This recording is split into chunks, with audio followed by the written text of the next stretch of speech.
নমস্কার বন্ধুরা, তোমাদের সামনে আমি একটা রেসিপি নিয়ে এলাম এঁচোড় চিংড়ি। তো এখানে আমি এঁচোড়ে আলু আর এঁচোড় আমি ভেজেই রেখে দিয়েছি। এখানে নিয়ে নিচ্ছি, দেখো কড়াই তেল দিয়ে দিয়েছি, দিয়ে দেবো গোটা জিরে, শুকনো লঙ্কা, তেজপাতা।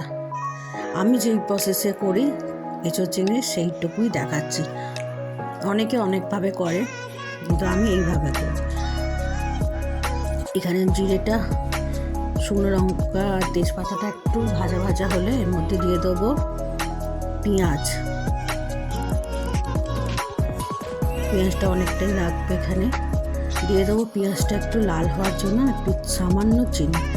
আমি সব আদা রসুন যাই তরকারি হোক আমি একটু চিনি দিই, যাতে টেস্টটা ব্যালেন্স হয়ে যায়। এখানে পেঁয়াজটা ভাজা ভাজা হয়ে গেছে। এরপর দিয়ে দেবো, অনেকটাই ভাজা ভাজা হয়েছে, দেখো। দিয়ে দেবো আদা রসুন বাটা, দিয়ে দিয়েছি টমেটো, একটু জল দিয়ে দিলাম, দিয়ে দেবো লঙ্কা গুঁড়ো। ঝালটা যে যার টেস্ট অনুযায়ী দেবে। সামান্য হলুদ দিলাম, নুন স্বাদ অনুযায়ী। আবারও বলছি, লঙ্কা নুন এগুলো নিজেদের স্বাদ অনুযায়ী দেবে, যে যেরকম দেবে। আদা বাটাটা আমি অনেকটা পরে দিলাম, মশলাটা অনেকটা কষানো হয়ে যাওয়ার পর আদা বাটাটা দিলাম, এতে টেস্টটা একটু দ্বিগুণ হয়।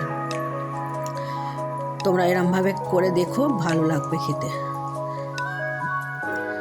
এবার এই মশলাটাকে কষতে কষতে দিয়ে দেবো এর মধ্যে চিংড়ি। এই যে আমি চিংড়িটা ধুয়ে নুন হলুদ মাখিয়ে ম্যারিনেট করে রেখে দিয়েছিলাম, এই চিংড়িটা এর সাথে মশলার সাথে কষবো। দিয়ে দেবো এখানে কাজু বাদাম, চারমগজ বাটা। দিয়ে দেবো এই যে এঁচোড়টা ছিল সেই এঁচোড় ভাজাটা আমি এর মধ্যে দিয়ে এবার কষতে থাকবো। আলুটাও দিয়ে দিলাম, ভাজা আলু ভেজেই রেখেছিলাম।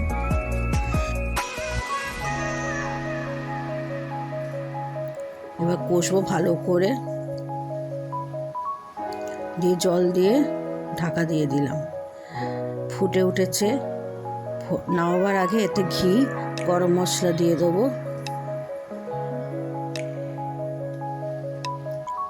এবার একটু টেস্ট করে দেখবো। আমার এঁচোড় চিংড়ি রেডি হয়ে গেছে।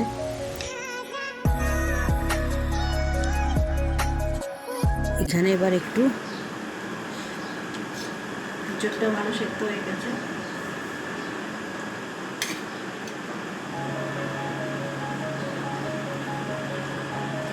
এরকমভাবে বানিয়েও অবশ্যই ভালো লাগবে। ভালো লাগলে লাইক করবেন, শেয়ার করবেন এবং সাবস্ক্রাইব।